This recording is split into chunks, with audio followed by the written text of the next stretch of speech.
Así es que sin más preámbulo, por favor les pido un fuerte aplauso para el DIVO.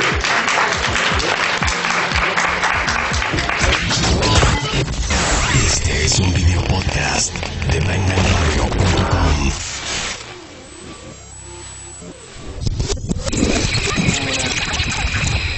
Segunda parte. We have not had any nude pictures that I'm aware of. I saw you one. No. I told them to remove that. No, we haven't done any of those pictures. Any funny pictures? We are not funny.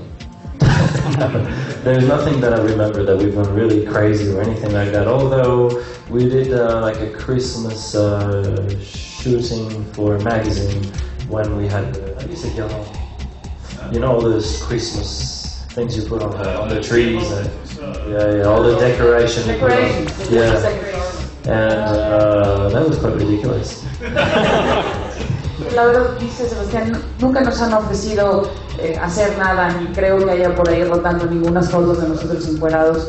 Por lo menos no somos lo suficientemente chistosos para que nos ofrezcan algo chistoso. Lo más chistoso que hemos hecho es que para un shooting de Navidad nos ofrecieron ponernos las guirlandas del árbol de Navidad, y eso es a lo más que ha llegado lo chistoso dentro del DIVO.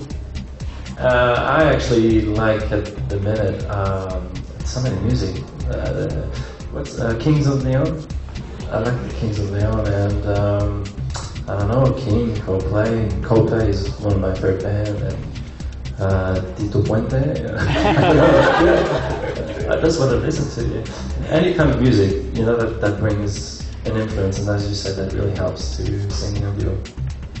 Bueno, pues lo que yo escucho, aparte del DIVO, que somos 24 horas del DIVO, pues es Tom Jones. Yo soy un poco chapado a la antigua, y sobre todo me gustan las voces a lo grande, ¿no? Y yo creo que Tom Jones es uno de los grandes. I've gone through many different stages of what I like over the years. When I was singing opera, I was listening only to opera. I was studying that very intensely, and then once my career started with that, I started shifting away from everything that was as far away from opera as possible, so that I could give my brain a rest. And I eventually settled on techno music. I like to listen to on the internet, hook up to different radio podcasts and listen to the different DJ mixes, DJ Tiesto, DJ Micro, DJ Irene, things like that. Did you do that? Yeah, things like that. Well, as you said, I do like rock music. I do really like hard rock, heavy metal, really, really hard stuff. That's just actually quite simple, because when I was a teenager and started listening to popular music, that was back in the 80s, and hard rock was very popular there in Switzerland. And I basically still listen to the same music that I listened to when I was a teenager. I still listen to the same albums. I have a few new things as well, but mostly to stuff that's 20 years old. And besides that, of course, I listen to a lot of opera. I mean, it's not a coincidence that I have been an opera singer and studied that for 10 years. So I love opera, and I love the classical voice and the sound of it. And I'm very in admiration of all the great opera singers that are out there. I enjoy that very much. I think it's a combination of all the different factors put together. I don't think we would be where we are right now if we didn't have pioneers like Mr. Pavarotti, who was willing to take a risk and try something different. He was kind of the originator of setting up the classical crossover in a way. People like Andrea Bocelli and Sarah Brightman, they helped to push that door even further. And for what we do, it's very specific in a way. In a way, it's kind of very general. It's classical voices and pop voices, especially singing pop songs. But in a way, it's also very specific. We choose the songs very specifically for the four of us that match our musical abilities and what we can bring to the songs. And I think because of this, being so specific and choosing just the right songs that sound really good in our voices. It's not like we come together and just, pick 10 songs, do it, slap it on an album and send it out. We actually, on the first album, we sang something like 20 different songs, and we tried 3 languages for each song, so it really ended up being like 40 songs to try and figure out what was optimal for Il Divo. And I think we've, in a way, taken what Mr. Pavarotti and Sarah Brighton and Andrea Bocelli have opened the door, and we walk straight through with our sound.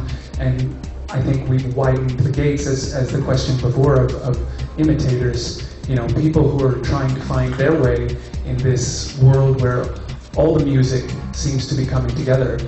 You have people doing duets with each other that, coming from country, working with R&B, working with rock, everybody's working together to make new music so that music can go forward.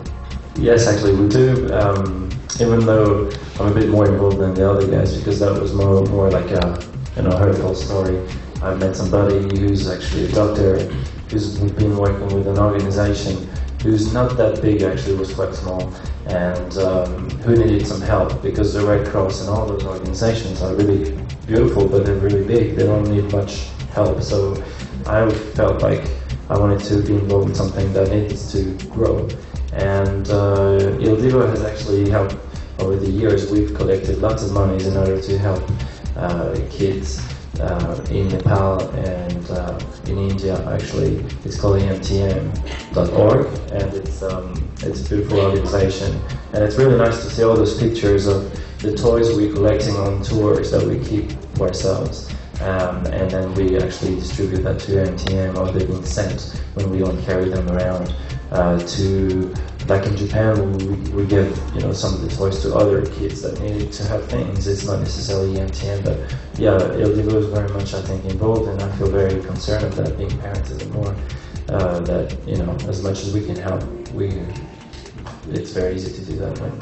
Bueno, pues la promesa ha sido de volver otra vez, por supuesto, porque hubo unos rumores por ahí que después de tomarnos un año de vacaciones, que hayamos vuelto, ¿no? Y la verdad que tomamos un año de vacaciones por intentar volver pues a hacer canciones nuevas, intentar hacer pues el sonido del DIVO más rico, ¿no? Con un abanico de canciones mucho más amplias.